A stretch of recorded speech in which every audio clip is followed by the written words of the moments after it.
Hello everyone, and welcome to episode 63 of the Mother Sheep podcast, where Alana and myself will be discussing, breaking down, and I guess trying not to freak out over some interesting things that we found out in this episode of Critical Role. But before we get into that, I just want to wish a very happy birthday to our very own Alana. Happy birthday to you. Hope your day is filled with happiness and sunshine. Oh, thank you so much. It's super windy outside, but it is sunny, so that's nice. There we go. We got the sun shining, and also shining will be our theories as we move forward talking about this episode. So let's just get segue. Beautiful. Yep, we're getting right into it. We wake up today with the party and Imogen confused as to what this dream or vision, premonition that she had was. And so she, wants to go investigate, see what's going on. But it begs the question that, she's obviously had these dreams before, as we kind of got clued into that a little bit later on. Yeah. So it's interesting that maybe this is the first instance of like a premonition of like, oh gosh, this person that I was previously connected to is injured. I'm wondering if that's going to be something that sticks around, where when she makes that like mind link with someone, she's able to see if something bad happens to them. Or it could have just been like Matt's way of having at least one person know that Bertrand might be in trouble. He might be dead. Yeah. Because it does seem as though this is the same dream she has that's reoccurring, because she talks quite calmly about the horrifying aspects of the dream, and the thing she's most concerned about is the new aspect, which is Bertrand appearing there. I loved how, obviously her and Lorna sharing the same room, but I loved how quickly Lorna was there to support her and being like, no, this is valid. Like, it's all good. We need to figure this out. This is peculiar. But also that little aspect of Lorna being not so much excited by it, I don't think, but intrigued by, oh, but this is like, quite exciting. This is very interesting, your powers, your gifts. Which, came out a bit later too. She said something like, it's nice to imagine what you can possibly do with your gifts one day, or like how your gifts may improve. I remember that. Which is like both like endearing and a little bit like, ooh, like is there some kind of I don't want to assume manipulation, but is there some like kind of ulterior motive to Lorna's relationship with Imogen? Yeah. No, I can definitely understand that kind of a vibe that she might be getting off. It definitely seems like Laudna is very supportive of Imogen, and vice versa. They seem to have a really good relationship dynamic there. But again, I can't help but be worried about both of them, because it seems like they both may be tangled up in some very dark stuff. Laudna more obvious than Imogen, given her undead nature and warlock patron and all that stuff that we still know nothing about. By the way, 4 episodes in, we still know nothing about all that stuff. So it'll actually, I think this dynamic between Imogen and Laudna has probably the most potential for tragedy to happen. Just because, when you involve a potentially evil warlock patron, and then whatever aberration mind flayer stuff Imogen's involved with, there is a lot. There's a lot that can go wrong there. It's a fun mix. It's a fun mix they found themselves in. It's very interesting, and the fact that there is this like obviously very terrifying dream, but they're not cool with it. But it's like, this is normal. This is fine. I'm wondering if it is. I'm wondering if it is a memory or if it is just a dream. If this is something that actually happened to Imogen, or it's more a dream interpretation of something that happened, or if it's something completely new and she's just having this premonition, which we're now thinking it could be premonitions, which is exciting, because what if this is just something that's coming still to happen? I'm guessing it's more along the lines of like a premonition and stuff, or maybe it's a mix of both. Like the dream is a memory, but then it turns into this, apocalyptic future that might actually happen. And yeah, I was actually, because we still don't know if Imogen is actually just a straight up human, because again, that first episode, it was very, very specific that Imogen was human. They made a very specific point to say that she was human, almost too much so. Yeah, so, too specific. Too specific, Matt. Yeah. Too specific, because we do know that Kalistars have that like mind link ability where they're able to. They're dream humans essentially. So yeah, pretty much. So it literally fits. So I really wouldn't be surprised if she was. To be fair, she might not know if she's Kalishtar. Yeah, it could be like that too. Yeah, she could just think she's just a regular old human. Yeah. But that's interesting. It definitely does point a lot in that direction, which is exciting because I like seeing different races. Wouldn't that be cool though? As like, I wonder how you would do that as like a DM. Like, what if she chose human, but then Matt's like, but actually, that's interesting. Yeah, I'm gonna reveal that you're actually a Kalishtar. That'd be kind of cool, I imagine, and that would come from a place of trust, obviously. Which For sure. They've got it, this cast and this party. But yeah, that would be kind of cool to discover you have this secret lineage that, does affect your character and affects how you play your character. I thought you were going for the tracked mind of like, a halfling living amongst dwarfs or something, but I like the idea of secret Kalishtar. Better. Yeah. No, that's cool. I like that a lot. It's similar to like how Asimars, they live amongst humans or like amongst the race that they're from. It's neat, very neat. I like that theory. But anyways, moving on with the episode, we got a nice break from the drama with a nice comedic scene where they were arriving at the Spire by Fire Inn and trying to gather their party and stuff, but not knowing which room the rest of their party was in, and so just knocking on random doors. So good. Knocking on random doors, shouting. The confidence to be arseholes is amazing. Oh yeah. They are a very straightforward, driven group. They don't have any room for bullshit going on. They are just to the point. We got to get shit done, especially tonight. I like it. It's good. Yeah. But yeah, them just going door to door knocking. I loved the innkeeper just being like, "All right, well, good luck." Yeah. Good luck with that, I guess. And then eventually waking everyone up, getting everyone out. I love take control Orym. He's essentially, we talked about this in EX2, Orym was the parent of the group. Just kind of no nonsense. All right, there's an issue here, let's solve it.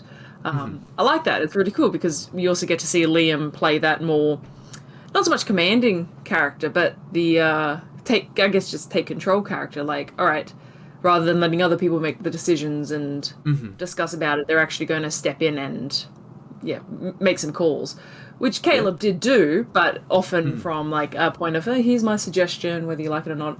Or very much like, all right, here's some steps we can take. And I like it. It's always fun. It's always fun coming from smaller folk as well, like smaller voices, because it's just like, all right, we're doing it. Let's go. Small in stature, big in voice. Oh yeah, let's go. No, I love how Liam also always reminds us how small Orym is. Yeah. Just with like I look up to Imogen and say, or like reach up to Imogen to grab her hand and stuff, and it's like, because he's like what, like 3'3" or something, 3 foot 3 inches around there. Said today, So he's a small little bean. Halflings are proper small. And they're proportionately small, whereas like dwarves, dwarves are a bit squat. They're about like 4.5 feet, and they're squat, stocky. Halflings kind of look like people, just small. Yeah, like just miniature, scaled down. Yeah. It's big great. heads, but great. I love it. Great. It's perfect. and we probably talked about this during EXU and stuff, but I also just love that he's a fighter, like a dex-based fighter. Battle master fighter at that too, so with the maneuvers and stuff, so it's just Imagining, our little halfling Orem as a fighter in these grand battles and stuff, absolutely kicking ass is just, it's awesome. Yeah, having the speed and the perception, like, because he's maxing out on like speed and wisdom. Because halflings don't have a ton of speed to begin with; they've only got 25 feet to start with. But having that dex boost and being able to leap, the boots of leaping are really cool.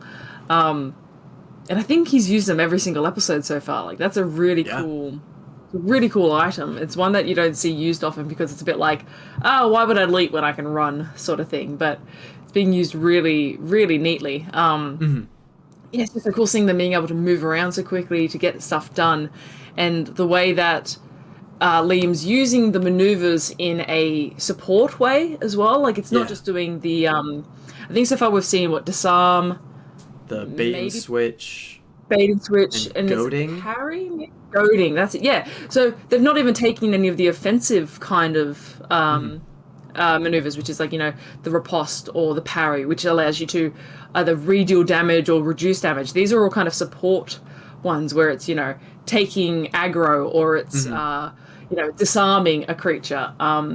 They're really fun maneuvers, and again, you don't see much because oftentimes as a fighter you just want to deal damage, so you take like the riposte and you take the parry.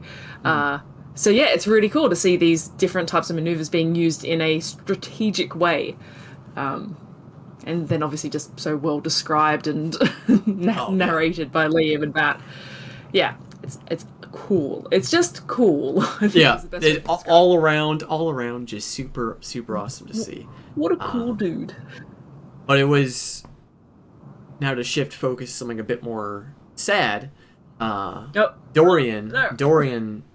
Slowly realizing the situation that they're in and having whatever guilt that he holds, because he was the last person to really talk with him, and to try to stop him from leaving and usher him to bed. So it was just those early in the scene, it was just like, oh, Dorian. Yeah, and it was so nicely placed on him by the other characters. Yeah. Not in any kind of accusatory way, but in a, oh yeah, you were the last person with them. Oh yeah, you I saw him last with you. Yeah. Like, and it was very explain, much like, where is he? Yeah, and it was really sad. I rewatched that scene because I only listened to the first 15 minutes on my phone running through the car park. And so I went back and rewatched it just for the visual aspect. Yeah. And seeing Robbie / Dorian kind of thinking really hard for the first moments until he was addressed, and then being like, no, he was going to bed. I wanted him to go to bed. And then the realization of probably didn't make it to bed. This is my fault almost. That's really heartbreaking. And we say it, we love the angst. Give us the angst, but this was almost too sad. This is like, I know, because it's like Robbie. Robbie is really personal angst. Yeah. All right, too far. Too far, go back. Reel it in. Yeah. But I don't know if that's just because it's like, because Robbie's still new to the table, where it's like, no, let Robbie have fun. Robbie, it's okay. Don't worry about it. It was only Bertrand. But I mean, I get the sense that, Robbie's an actor, so Robbie loves this type of stuff as well, and playing into it so easily and so quickly. Like, this is great. Give me the sad. Give me all the sad. Just pile it on. I'm ready. Yeah. I've been too happy recently. I need to be sad. Just let me be sad. I'm so sorry you've been too happy. Yeah, I hate being happy. I hate it. But anyways, eventually they do, and I love, we can never really say it enough, but I love Matt's narrations, and when it came to describing them searching for Bertrand, scouring the streets and stuff, and then Orem noticing, a figure and stuff, and then slowly revealing who it was, in like a very slow burn, was just like it was beautifully narrated. By Matt. It really at least put me into that scene, where I could almost feel what Orem was feeling in that moment, and obviously revealing to the rest of the party that indeed, Bertrand had a pretty swift end. Yeah, it's that dramatic irony of like when we know what it is, but you're watching, and the actors know what it is. Yeah, you're watching the characters come to the realization of like. It sounds bad to say enjoying, but enjoying the performance of, maybe he's sleeping, maybe he's just unconscious.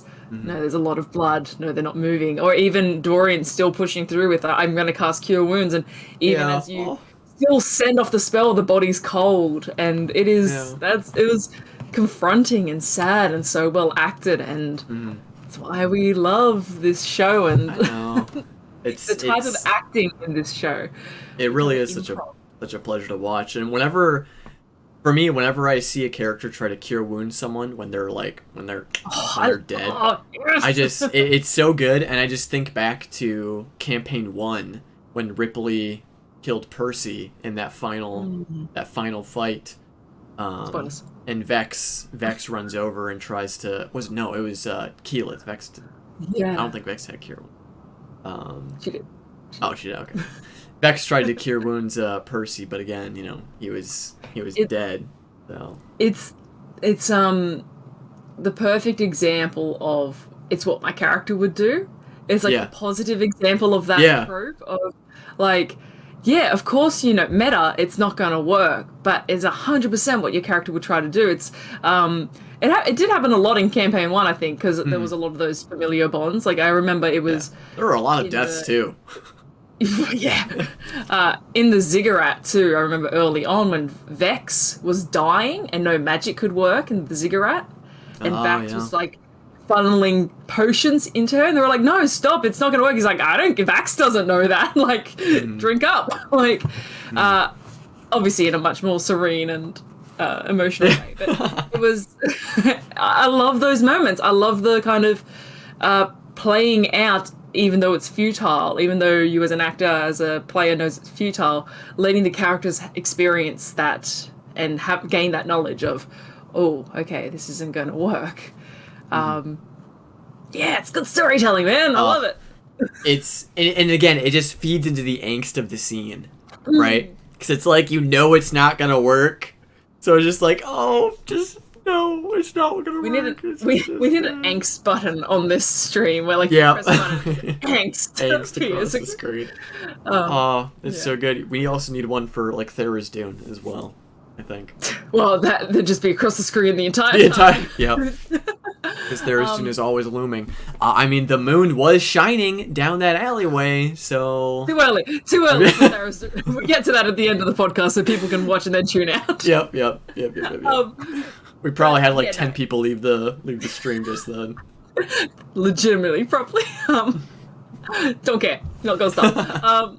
It's amazing. But it led into then, unfortunately, a very funny moment of them picking up Bertrand and, cleaning him up, making him look like he's maybe just passed out and doing the weekend at Bertrand's bit. So good. Which is hilarious and fucked up. Yeah, it is. But one other thing that I want to mention as this entire scene plays out, seeing Bertrand and then bringing him back to Lord Esteros' house and having that whole scene there, not uncharacteristically, but Laudna doesn't seem to be particularly bothered by death, which makes sense. But it seemed like she was turning into more of a humorous, was trying to make it put a humorous spin on it, or it was just interesting just seeing it play out. As we could probably assume that she didn't have any problem with deaths, considering she is undead, more or less. So she was very much kind of not so much making light of the situation, but she was seemingly unfazed by the morbidity of the moment.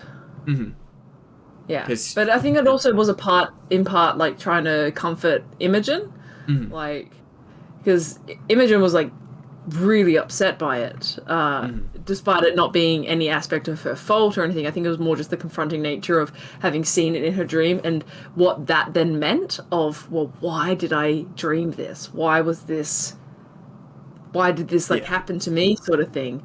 I think it was like a mixture of shock of Bertrand's dead, my dreams are fucked, what is happening? And you get Lorna then being like, oh, don't worry about it. It's fine. It's fine. Yeah. So I think that was that kind of like protective nature of Lorna there for Imogen. Yeah. Yeah, it just led to that kind of like, all right, well, let's just get this body back to Esteros. Yeah, hold him up. Let's go. I did feel bad that Sam and Taliesin didn't get the chance to be there for like the discovery and bring it over. But yeah, and it also makes sense. They really just wanted to find him. They didn't really have the time to go and grab the rest of their party. We've got very different characters in this party of, I guess, what's the word? I guess just general viewpoints of, like, we've got Orym and Dorian, who are, very... We sense very kind of cut up a bit about this death because it's confronting and it's a murder. Like, it's not just a death, it's a murder. Yeah. So that's confronting of, oh no, someone is actually after us. But then you've got Imogen, who's like a bit within herself concerned, but then Lorna being like, someone died. It's sad, but it happens. And Fern just going straight to the pockets. That was, oh my god. Like, that was chaos. Funny, but then Travis actually feeding into it, and then setting the list. Items. Oh my god. That's so funny. Seeing, like, Matt just being like, Travis, stop. Like, you asshole. Yeah, perfect list, perfect amount of items, and kind of like taking the mickey out of Bertrand after his. Yeah, kind of. Yeah, but I like it. It kind of treats the situation as almost like how you feel a bit at a wake. Like you always end up laughing at a wake. And I feel like it's also it's also easier to make light of Bertrand's death because we all kind of collectively knew that Bertrand wasn't going to be Travis's permanent character, and we also kind of had in the back of our minds that he was going to die, and I'm sure the rest of the players also kind of had that in their minds. So I think it's good to have those comedic moments surrounding this death in particular. Since, even Bertrand himself was a comedic character. He was the comic relief. So it's nice that even in death, he makes us all laugh and smile. 100%. Yeah. It was good. But they eventually got Bertrand to Esteros. They did. They did indeed. Obviously not too shaken up about it. No. But this guy's a champ. This guy's just like, my god, I hired these people 2 days ago, and this is the trouble they're bringing me. Like, I needed them to fix my issues, and now I'm fixing their issues. But I like this guy. I think it's very clearly set up as, like, the patron, which is, like, that new kind of... Not so much new, but it's that more fleshed out aspect of D&D from Tasha's Guide, where it's, the quest giver, the person that kind of looks out and supplies and provides funds to a party, which is cool because it's nice that they've kind of got that base of operations and that slight aspect of authority that they can turn to when they're not sure what to do. For sure, yeah.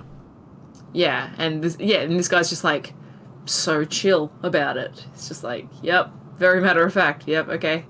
He's dead. That's a shame. Here are the issues. Here's what we need to do. Here's what I know about it. Good luck. Yeah, it's cool. I like it.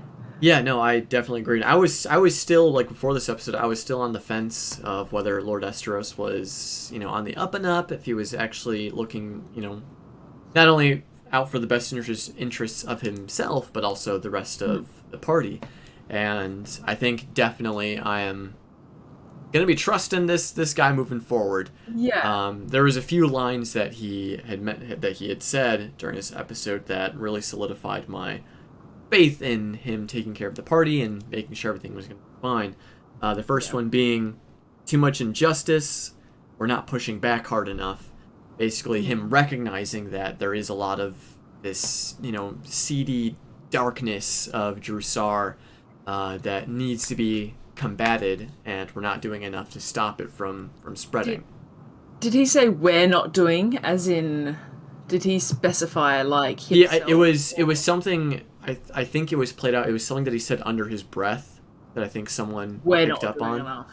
Yeah. I wonder if he's with the golden grin. Who's that?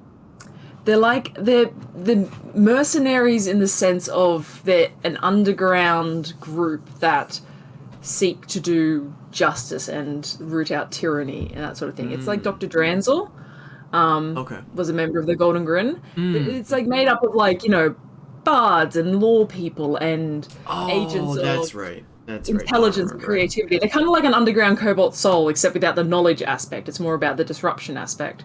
That'd be interesting. Yeah, just that concept of, like, we're not doing enough. It makes it sound as though he's a part of something bigger.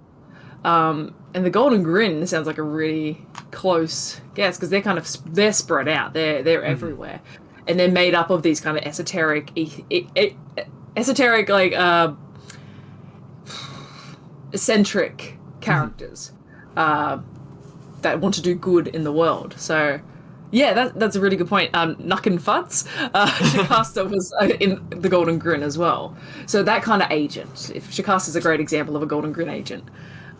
Yeah, that's my theory. I'm here for that. I missed that line of we're not doing enough, but that's ticks a box for me.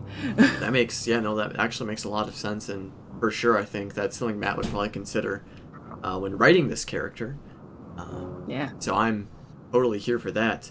But not only is Lord Estros also wanting to help them with this new problem that arose, but this sallow dwarf individual, who we later learned their name or fake name is Duggar. Yeah, Duggar. Which sounds it is still more or less connected to his own problems, considering the shipments were being stolen from his warehouses was still linked to this individual. So he still has a call to action in that regard. But one thing that just made me admire Dorian even more is we were expecting, or at least I was expecting, Dorian to feel like an immense guilt over the death of Bertrand, since he was the last person to see him and all that stuff. But what made me like, ooh, Dorian, was I think it was in the morning, perhaps, when someone had asked like how he was doing and like how he was like processing it all, and he was like, I'm just angry.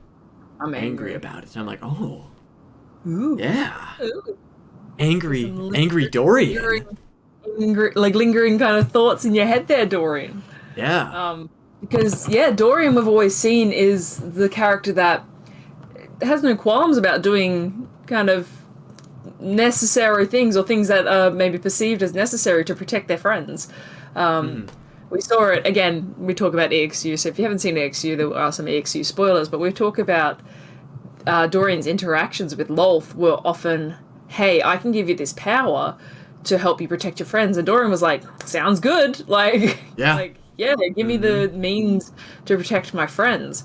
So I think when things come in on that, or threaten their friends, or even, like Bertrand, they've known them a few days, but threaten this person they felt somewhat responsible for, it's manifesting as this anger, it's manifesting as this kind of rage a bit, which is very quiet. It's a very quiet rage for Dorian, because they're also this very cool, calm, collected, and I think they're the least confident bard, like their self-esteem, super low self-esteem bard. Clearly talented and clearly charismatic and able to put on a show, but their internal self-esteem and self-appreciation is so low. Oh, yeah. for sure. Yeah. But after this scene of processing with Lord Esteros, and then Lord Esteros even letting them stay at his place and clearing out a room of traps. Oh, So I was panicked when Matt started describing that. I had no idea what was going on. I was like, are they under attack again? Is Duggar here? And it's just, no, just clearing out the traps. Amazing. It was good. But they ultimately decide to go back to the tavern, the Weary Way, I can't remember what it's called, to do some of their own investigations. They wanted to see who owned the room. Which we had a funny scene of yes, not only Ashton bribing his way to to learning the name, and I love Ashton so much. That is, they're great. Taliesin is playing Ashton so freaking well. I love them to death. I get the sense they're young. I get that sense. Mm-hmm. I get the sense they're very young. It's that kind of brash teenage vibe from them. Of like, I'm cool. Not that they like that, but like, cool kids. Like, holy shit, let's do some crime. You saying that just makes me want to see a Beauregard Ashton crossover, and those two characters meeting each other. They would hate each other, I think, but work so well together. That would be so good. I need to see a Beauregard Ashton like spinoff series. Oh my god. That'd be great. I spent like 100%, like especially in Beauregard's like early years, like maybe like pre-Expositor. Ashton and Beauregard, I feel like would totally run together as like a like a crime duo for sure. But Ashton's amazing. I loved them being like, and they've brought it up so many times of like, does no one else like crime? Like, do you not understand what we're doing here? But then also the excitement of like, oh my god, I bribed someone and it worked. It's like, how much crime has Ashton done? Like, what if Ashton is like a prep kid or something, or like from a rich family and has run away from home, and it's just like, I lived on the streets my whole life, and then it's just like, maybe not. Not so much. But to that point, this happened a little bit later in the episode, but Esteros was saying how he's done a little bit of digging into the party's past, just to, make sure that he's not getting involved with anything nefarious. And he said he didn't uncover anything really, but he said mostly, meaning someone in the party's got some stuff maybe going on that he doesn't want to reveal, or just he doesn't like know enough about it for it to cause any concern. And with, I guess, the main one for me that comes to mind is Dorian, because we've had a lot of speculation on Dorian maybe being like a banished like prince or something, or a banished upper class individual from whatever society he's from. So there could be something there that Lord Esteros has uncovered a bit, maybe. But we're getting secrets. Some strong links to Dorian of having obviously some Marquesian roots. Dorian speaks Marquesian. All this brimstone being mixed up in it. This act of like it's related to some aspect of something from Dorian's backstory is what we're getting. I feel that's what we're getting. Whether it's from where Dorian comes from and their family and their hometown. We know that, was it the Silken Squall from Imon? Was it? That's where Dorian says they were from, which is like a trading kind of area. But I feel like we've had too much kind of indication of Dorian talking about, their family being gone or their people being gone, that Dorian is actually from a floating city or a floating kind of empire, potentially in the air plane of air. Like, I want to see elemental chaos. And we've talked already. We talked a lot last episode about how the elemental chaos and how the elemental planes might play into this campaign. And again, who was it? I wrote it down. Indecisive. Indecisive, the Titans, the comment on like the Titans potentially coming back. I'm down for this elemental bullshit. Like, give me I know, all the, but then it's also like all the air. That's why, like, Let Robbie I stay. hope, yeah, exactly. Like, I want Robbie to stay because I want to know all about Dorian and what's going on there. But again, we don't know. Legitimately so sad if they're like, well, thanks, Robbie, thanks for playing with us, sort of thing, and then they're just not back the next episode. Because I could imagine them being like, you know, Dorian then steps away, but then, you know, comes back maybe later down the line as a, you know, coming back. But I don't know. I mean, like, eight players is a lot, but like, you're already at 7. You're already at 7. What's one more? The character mix, and this is without knowing Travis's new character and what type of personality type they're bringing to the party. But it's such a good mix because you've got, like, Chaos, Lordna, and Fern.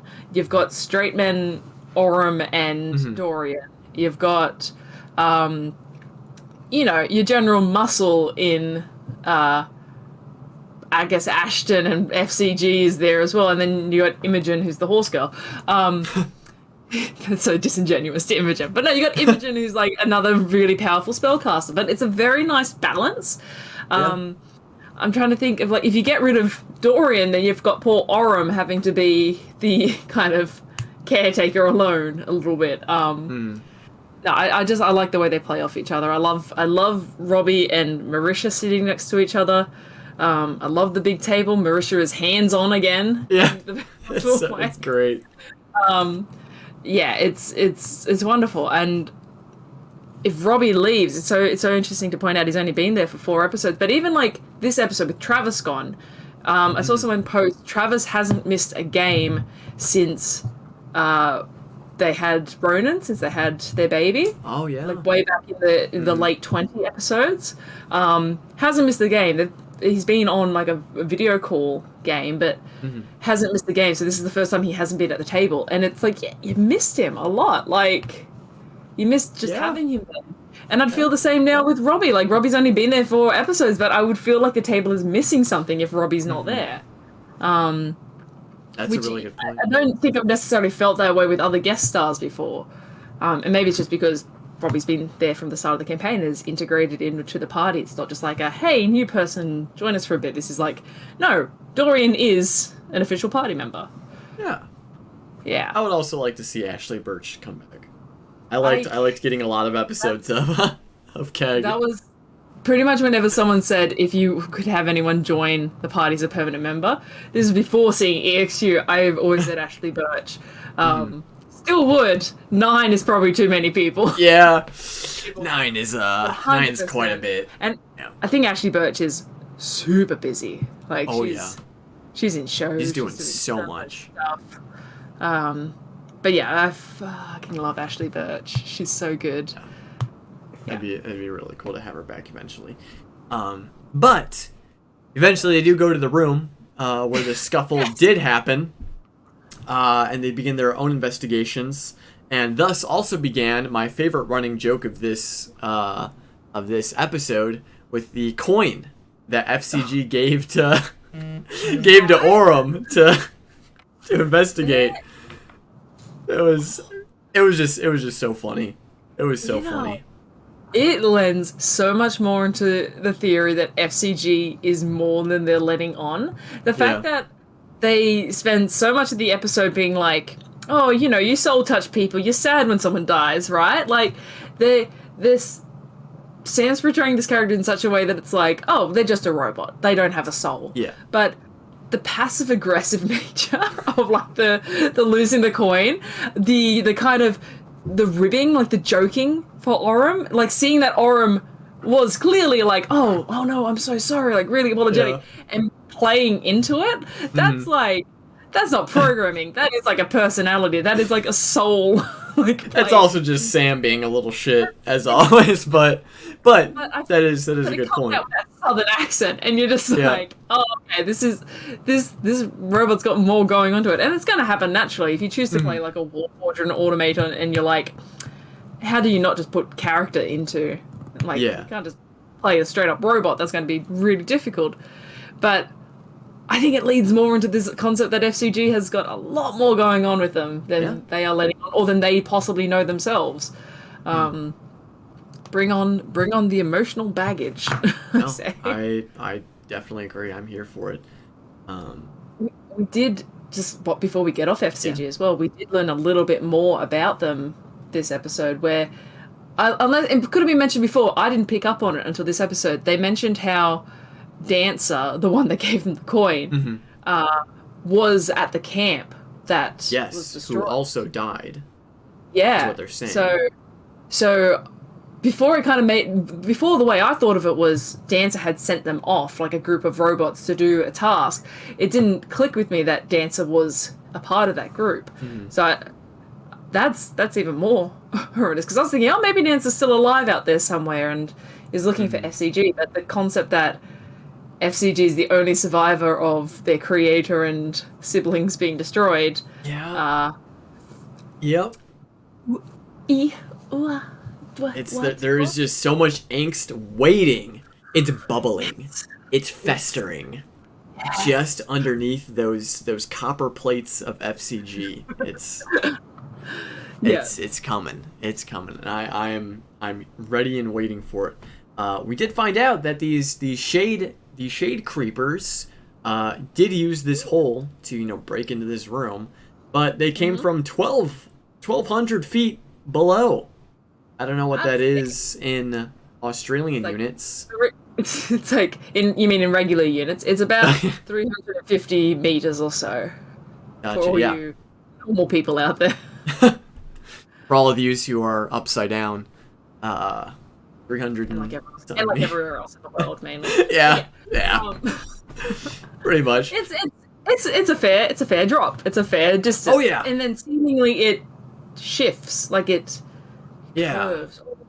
I was too excited when it was happening, because I'm like, oh, massive tunnel, Underdark. Yeah, let's the go. Underdark. Yeah, let's go. And then it's like, wait, no, they're already probably super high up above. Yeah, they're literally in a rock spire. Who knows how many thousands of feet in the air. Yeah. So. But still, it might keep going to the Underdark. Yep, it might have just hit like a little ledge, and the tunnel kept going. Go down, find an aboleth, have a great time. Maybe Chloroda's, chilling somewhere. That's where Imogen's getting her things from. It's a Chloroda. Yeah. That would actually be maybe Chloroda is. I think Chloroda got very much deaded in the first. Nah, he's fine. He's okay. He's not. Yeah, he's dead. Yeah, he's just like, where's my hat? Gone. He's definitely no more. They did definitely leave an aboleth alive in Taldora, though. They did. They did. I'm sure that will have no consequences in the future. But shifting focus now to Duggar, as they didn't really get any more information from, delving into this hole. Did you just hurt yourself? That's fine. Let's continue. The most interesting thing about this is that there seems to be some kind of a corruption affecting Duggar, or he's getting involved in something darker, more sinister. Because as Dorian was able to find out from a Janaya, a tiefling, that he was able to successfully charm, and that was hilarious in itself, how Matt ended up role-playing that. But Duggar, 6 months ago, was just a regular old dwarf, a carpenter, worked as a carpenter and was perfectly normal. But then slowly but surely began to change and become more sallow and dark and creepy and off. So I like to how Imogen said when describing to Esros, like they'll pale and sallow, like they were clammy and pale. She used words. She described Duggar in a way that was similar to Lorna, but she said, but in a bad way, and then looked at Lorna. She said, they're pale and sallow, but in a bad way, and then smiled at Lorna as if to say, no, but you're good. You're good. You're in a good way. Yeah, but I saw a really fun point, which was, it was by user Ascend the Rose on Reddit. Look at me crediting these points. Let's go. User Ascend the Rose pointed out how Duggar was a carpenter, and in the first episode they were attacked by furniture. Oh, interesting. I don't know, but I liked it. I thought that was a fun correlation. But yeah, no, this kind of transformation that they are going through. It's like, what is the cause? Is it some kind of evil influence? Well, let's assume so. Maybe it's probably not a good influence. Yeah, no, probably not. Causing them to go around and kill old men in the street. But yeah, it was unexpected. I think I didn't expect them to be like, oh yeah, they have a name and they were perfectly normal 6 months ago. Like, yeah. It's a nice twist. I'm liking this kind of potential outside influence, but then also seeing that they have this, within 6 months, seemingly have this web of influence over others. Like they had organized Danis to be doing things, and they had some kind of influence on this network. Perhaps they were in shadier stuff to begin with, and it's only recently that this more physical transformation has taken place. Yeah. I know, I'm definitely intrigued by this new development in the story and stuff. I can only imagine what it might lead to, and obviously the greater, the broader scope of what they're involved in actually is. So we also got a few more like faction name drops and stuff with the Hobbit Corsairs, being what Janaya had mentioned, and maybe Duggar is connected with them, or maybe the people of part of that faction know more. And I like too, because they kind of mention the Corsairs as being a little Robin Hood-esque. Yeah. Of, like they're taking from the rich, giving to the poor, or like taking down the corrupt and looking out for those in poverty. And I like Dorian's comment of, would that be applicable to this situation? Like, do you really think this Duggar murdering this man in the street is them doing good? Like, I like that kind of correlation of, well, maybe it's not them, but maybe they are still involved somehow. Because I imagine Esteros is seen, they're seen as a recluse, but they're probably just seen as like this old man hoarding wealth. So potentially they could have been a target. Their business, in the textiles, could have been the target. And it's only through the party then snooping around that Bertrand got involved and got mixed up. So yeah, I feel like this is going to be pretty neatly wrapped up, if that makes sense. Yeah. I don't know, but I feel like this first arc is going to be quite nicely explained, I guess, and then it's going to lead to maybe more adventures through Esteros, or more kind of adventures in this region. But yeah, I'm down for it. I definitely agree with that. It seems like so far it's been very step-by-step progression of this story so far. And I think that helps, especially, being the first arc of the campaign. It helps to be very, while it's still interesting for, elements have been pretty random and unpredictable and stuff, it does feel like we're on track to this leading to more answers rather than, new questions and all this stuff. And we actually might have a nice conclusive first arc of this story. But before we get ahead of ourselves, as we've been going on for a while, let's take a quick breather and look at some fan art. Yay! As we look at our picks for fan art of the week, starting with Alana, going back to the beginning of this episode, bringing back some angst, and boy oh boy, is this piece of art peak angst. Here we go. Switching over.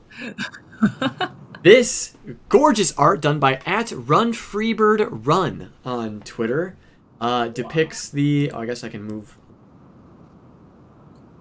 Reddit here. It shows the alleyway in which Bertrand has died, and we see. Oh God, this is just gorgeous. It's so cool. It's so bright and vivid. It took me like a few viewings to notice too, but the hand and the arm of the Raven Queen coming down. Yeah. Like, oh, I love it. I love it. I just love it. It's so good. It's so good. And Vax with the wings. Yeah, and over the him. Evtel kind of just hanging out. That's a great way to describe it, just hanging out. But Leovtel there, and yeah, just the Raven Queen with the threads of fate pulling Bertrand in. Yeah, It is look at that. so good. That is I love incredible. The colors, the hand of the Raven Queen is my favorite part. I think the hand, yeah, same. That's such an interesting detail. That's so cool. And because the way Matt described it too was there was a lot of blood. Like this, this was very violent. Yeah. Ugh. That was rough, but yes, at Run Freebird Run on Twitter, gorgeous art. But now switching to something a bit more lighthearted.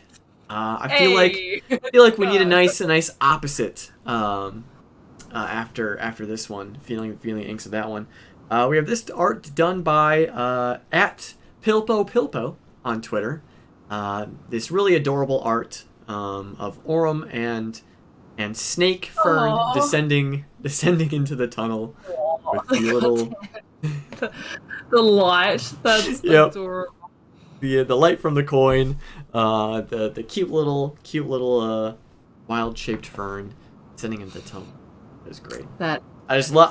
I love this picture because this is exactly how I hope the scene actually played out, with Fern just completely wrapped around Orym as they descend into it. Oh. And the way she describes too the fact that like it has these feathers on the top of the head and it is a giant snake. So a giant snake and this poor halfling. Yeah. I love that Orym is very much just like, all right, I get it. Yeah. I'm small. I'll do it. But they're also probably the best person for it because they're the most dexterous and probably one of the just the more capable of climbing and stuff like that. It was excellent. It's so good. And honestly, Snake Fern, like Orym is a little snacky for a giant snake, of that size. Wouldn't put it past Fern. True. She'd probably be into that. Yeah, she'd probably eat Orym as a joke and then just try to like spit him up later. Oh my god, that's amazing. Nice fan art to cleanse us before we finish off the rest of this episode. And we had a banger of a scene, I think. Probably one of my favorite scenes of this campaign so far, as they talked a little bit about their findings. They returned back to Lord Esteros, explaining how they, came upon this new faction, the Hobbit Corsairs. And then again, this further solidified my trust in Lord Esteros, how he showed a desire to want to ally himself with these Robin Hood-esque individuals, just further cementing his desire to weed out corruption and to help the little guy, and all that stuff. So definitely really like that. But then we talked a little bit about this before the stream, how we got some more Ashton shenanigans going on here, where Ashton pretty much became their next lead on uncovering more information surrounding these people. As we know, Ashton has some, criminal-esque connections and, just people he knows and all that stuff, going back to Milo. And I hope we see more of Milo. I love that character. Milo is so funny. Do we think that Milo is an artificer? Those are the vibes I was getting, for sure. Because they're very interested in FCG, and also they were talking about building robot rats. Yeah, What the heck was that? Yeah, no, that was great. Yeah, but they're really cool. I like to. They've got that. It's that type of voice Matt uses for that kind of really eager and excitable character. Yeah. That I like. Oh, God, it's like a grown-up Luke a little bit. Yeah. The way the voice is. Yeah. Oh man, now imagine if this character's name was Luke, and his name is just Luke. Luke maybe is a common name, but then seeing him as like a tinkerer and stuff and building stuff, and be like, wait a minute. Absolutely not. The fandom would have gone feral immediately. Oh yeah. Yeah. There's no way we would have gone, oh, it's just another person named Luke. Yeah. No, 100% it would have been like, what happened? Yep. Why are they human now? Like, Yep. give us more. Oh yeah, and the fact that he's human. Yeah. But They're cool. oh yeah, they're definitely amazing. But we have two other names that Ashton showed a bit of concern and and all that stuff. We have an Ulrich or no Adric, right? Advic. Advic. Oh, I can't read my own handwriting. Adric. Adric or Advic? Because my V's look like R's sometimes. Yeah, so I think it was Advic. I think it's Advic. Yeah. Advic and Ephid.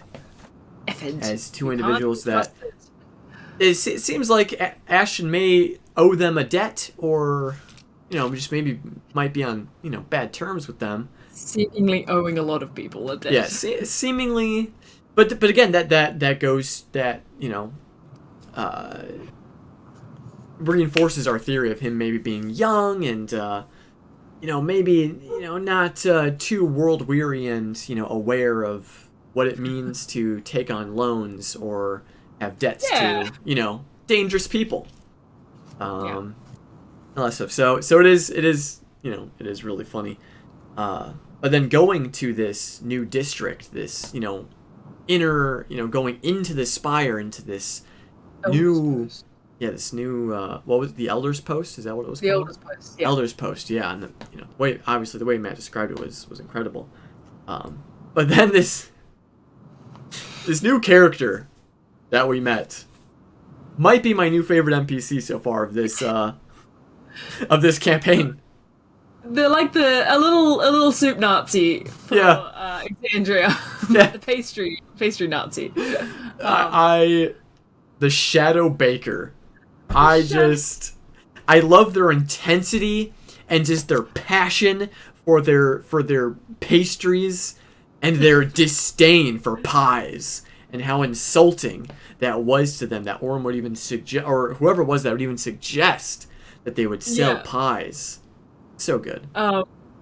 It was for Mary. It was Ephred the Shadow Baker. There's Ephred and then Ephid was the other one. Yeah, Advic, Ephred, Milo, Tunnels. Tunnels. We got a lot of names, but we did. I saw someone on Twitter asking about saying, please, can you just make it a running joke where there's so many roles now called the Shadow something. It took us 3 years to find out what the Shadow Hand actually did, and now we get the Shadow Baker who hates pies. Shadow Baker. It's great. Wild how that trench coat kind of pull open of pastries. So sus. I know, but it's pastries. Like what could go wrong with some nice pastries? But obviously, this individual is well connected. And all that great stuff. What is going on with the end of this episode too? Like, because I feel like we're getting to this point. Like, it is. Oh yeah.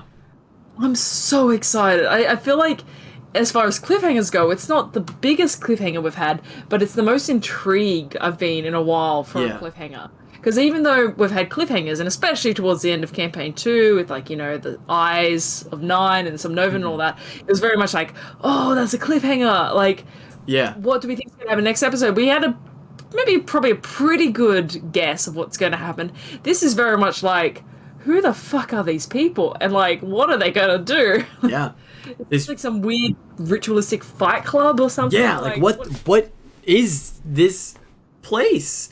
But I was getting a lot of vibes similar to, in Campaign 2, when they first went to meet with the gentleman, and they had the "we come bearing gifts" or whatever the secret passcode was.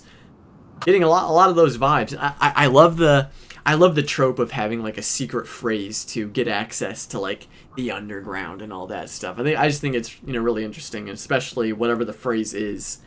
It's always something seemingly innocent and all that stuff, but it seemingly didn't work because it seems like Ephred gave them a anti-phrase. Yeah, an anti-phrase, the one that gets them fucked up. Guys, fuck you pie lovers, you've messed with me.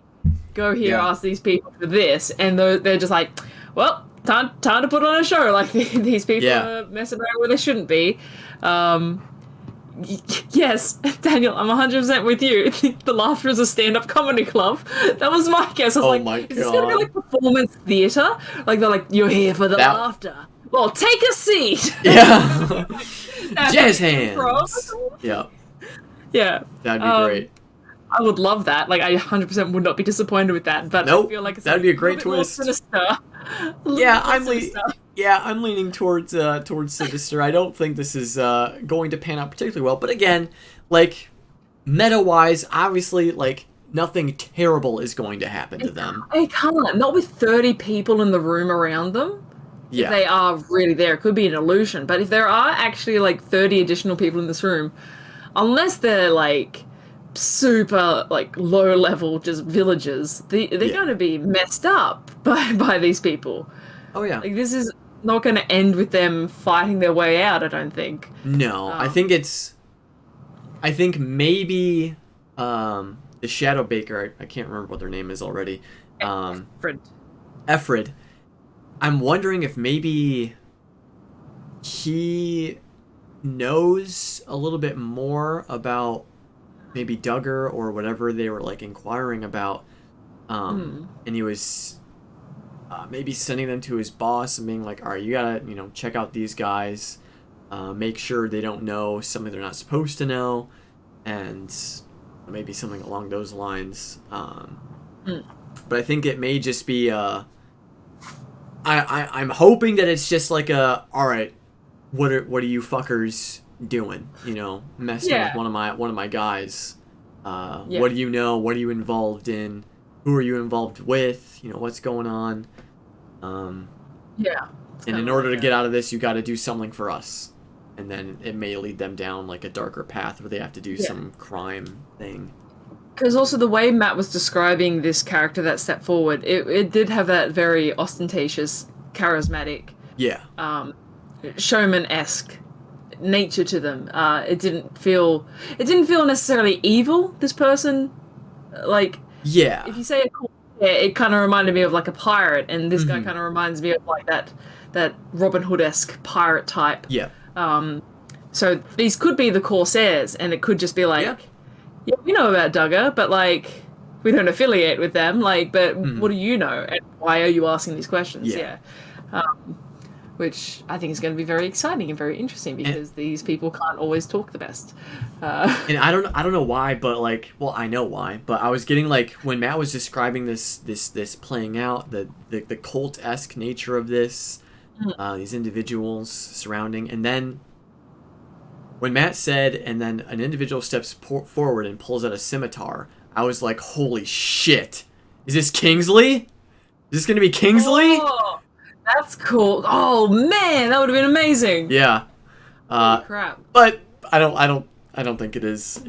I was along the lines of every time Matt mentioned a new character, I'm like, Travis? Is that you, Travis? That too. Like, that too. I was going to be like, and Travis, you want to come back? A dragonborn behind the counter. I'm like, Travis?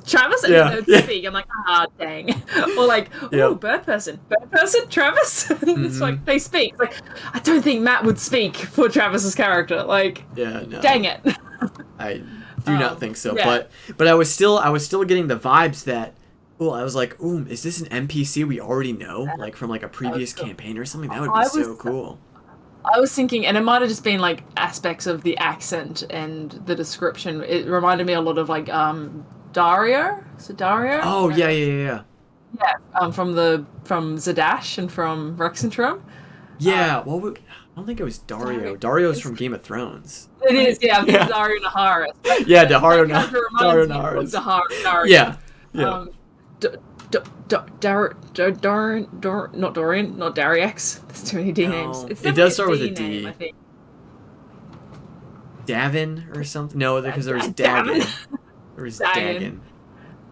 I can't remember. But points to chat who can get it. Yeah, the mercenary. Who's got our backs here? Because I know their name, the name of the group they ran with, the Stubborn Stock. I remember that. It's not Dyron. No, not Dyron. Not Dyron. But regardless of whatever their name was, Yeah, Beauregardless or whatever. I thought that's what you said. I thought you No. said Beauregardless. No, that is no. Now I wish I did. It is Dario. Is it? Apparently. Oh, hey, there we go. Yeah, I guess we could just look it up. Dario of the Darrow. That's what it is. Darrow. Yes. We got it. We did it. Darrow of the Stubborn Stock. Darrow, yeah, Darrow Alloc. Like, but it's Darrow spelled like marrow. Yeah. All right, we got there eventually. It only took us 5 minutes to arrive. We named all the D words we could think of. Yeah, we went through all of the D characters we've ever known in Critical Role history, and we finally arrived. Anyway, it reminded me vaguely of them. Yeah, and there we go. And it could still be them. It could be them. We don't know. We don't know what their name is. We don't really know fully what they look like. Yeah. There we go. We end the episode with the party surrounded by 30 plus individuals in a very dark cult-esque place with a singular table with a candle in the middle. Like, what in the heck did they just get themselves into? It was just a complete like literally like, what did we get ourselves into? Like, we were literally just on the street, we are following a lead, and now all of a sudden we are being told by someone that this is an unlucky day for us. It's like you're walking through the city, you walk through the wrong door, and you're like, I should not be here. I think I took a wrong turn somewhere. Can I just and the door's gone from behind you, like, okay. Yep. Not too good. Not too good. But again, like you were saying, I'm very intrigued as to where this is going. Like, I think I am willing to fully buy into the fact that these are like the Hobbit Corsairs. And they're probably just inquiring as to who the fuck these people are. So that's my hopefully. guess. We hope it's not the Syndicate, which is seemingly a more that would be bad. Yeah, that would be not good. Because I think there was also there was another group. I can't remember what their name was, but there was another group that was mentioned. Can't really remember who they were, but irrelevant. Doesn't matter. It's not gonna come up. It's fine. It's not gonna be them. There's no way. Yeah. It'll be great. It'll be great regardless. Something before we wrap up, I do want to bring up, because we didn't talk about it, but it kind of leads into a slight theory we've had for a little bit, which is Travis's potential new character. Yes. Being Anger, being Ashad. That's right. Fresh. Yeah. We got Aurum speaking to, I'm forgetting all the names, to Esteros about this, after they had that kind of wake a bit for Bertrand, and they also discussed where they're going to send Bertrand, which is hilarious. Just imagining, like, just Percy, like, go to check his mail in the morning, and there's just a body. Huh. Sorry about that. What the fuck? Like, why's Bertrand just dead on my doorstep? That's a pretty funny image. But we got Aurum speaking to Esteros, saying, like, hey, do you know this? And we got some information. We got some details about the Anger seemingly being a house guard for the Mahan house. Yes, the Mahan house. And Loomis, the target. Loomis, one of the Mahan family members, was attacked. There was an orchestrated attack against them, and the Anger Ashad was injured in this attack. And what we learned is that Aurum is searching for them to get information because something similar has happened in Zephyr. Yep. What? Yeah. Some kind of assassination attempt? I don't know, against Keyleth, the voice of the Tempest? And Matt described Imogen's dream as a tempest? Or it could have been, like, just think that it could have been, what if it was like Velia had been attacked or something, and it's related to some kind of Rumblecusp bullshit. Like, oh yeah. What if there's, like, the inevitable end is fucking around out here, doing some stuff, like cleaning up after some people. Elemental Rift is a really good point too. Cadence, Cadence. Yeah, because what if there's some aspect of, once again, elemental bullshit happening here? We don't know anything about the Mahan family. We don't know anything about Loomis. All we know is that they were attacked and Oshad was also injured. But we seem to know where they are now. They're recovering. They're recovering potentially in a hospital or at the house. Yeah. And Esteros is going to look into it, but we've got like a location. I'm not sure then when that leads into that being Travis's character or not. That's what I was thinking. Yeah, I think maybe when they were more like, thinking it was a person on a wanted poster, it could have been that, but I think this is definitely more an NPC. Mm-hmm. But it's still this link of, you could think, oh yeah, Orym is from the Air Sharks from Zephyr. We know his backstory, that's fine. But the fact that there's something more, there's something more. Yeah, and like every time Orym talks about Zephyr, like there's just a weight. There's a weight to it. Oh, it's we mentioned that last episode, which is like 2 days ago, but we mentioned that last episode about how there's something sus about the way Orym talks about Zephyr and the way they refer to Keyleth, and it's not just reverence, I don't think. Yeah. Like, Orym is a pretty closed person, I guess, with their emotions. They're pretty under control, but still the way they speak of Zephyr, it's almost pained and they beat around the bush a bit, I guess. Like, they don't mince words, but at the same time, they don't offer much about it. It's very much like, yeah, that's where I come from. That's my boss, but Zephyr is where I'm from, and he's like, it's pained and suspicious. Yeah. I'm equally terrified and intrigued by what the heck could possibly be going on with all that.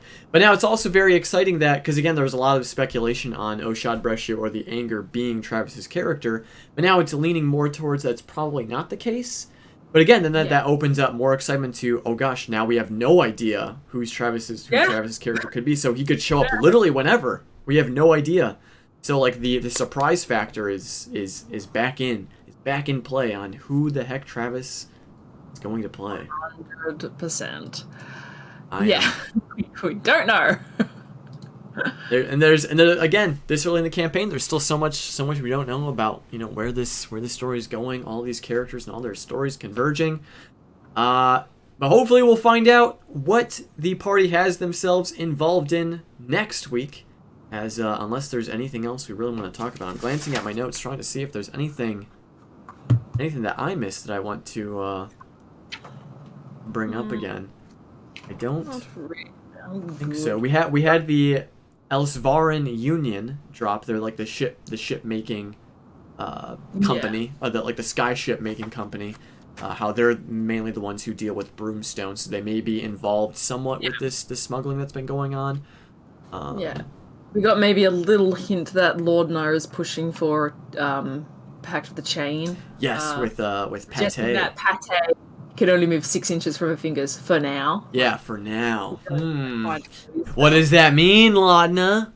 What does that mean? Yeah.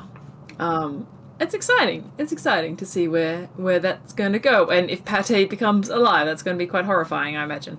But yeah. I'm excited for it. And like I said, the way this cliffhanger is, it's just like, I want to know more, because this is so out that this is like, we don't know any of this kind of lore of this region. I want to know who these people are and what the fuck is going on. Oh, I know. I am excited and ready and waiting. But I suppose with all of that being said, we can call this one a wrap. As always, thank you all so much for joining us today. Hanging out, chatting, sharing your theory, sharing your thoughts, feelings, and emotions about this episode. Thank you to everyone who is going to be watching this on YouTube when this gets uploaded, and in its various podcast forms on Spotify, Anchor, Apple, and wherever else it may find itself. Do take the time to follow us on Twitter, at WhatTheSheepPod on Twitter, for updates and whatnot. We keep everyone updated on when we go live, when we're going live, all that fun stuff. And share your thoughts too. I love getting comments and seeing what people think about the episode too. only suggestion is if you do comment about the episodes, if it's recent, make sure you use spoiler tags if you can. Just because if we want to share your responses, we can only really do it if they're spoiler tag. We try not to spoil anything until the YouTube episode comes out, at least on Twitter. Obviously, this is whole episode's a spoiler. Let's be real. Oh yeah, pretty much. Yeah. I think but yeah, please give us a follow. Takes literally 1 second. Just click on the link, hit that follow button. We appreciate it. We appreciate all your support, nonetheless. And yeah, as always, don't forget to love each other. Spread the love to everyone you meet, to everyone you see. The world needs more love in it, but most importantly, don't forget to love yourself. So make sure you're taking care of yourself. Eat some food, drink some water, get plenty of rest. Proud of you for being here. So thank you. With that being said, I hope you all have an absolutely wonderful rest of your morning, day, evening, wherever you may be on this glorious earth. We'll see you all very soon. And a happy birthday once again, Ulan. Hey, thank you. Welcome. Bye, everyone. Bye, guys.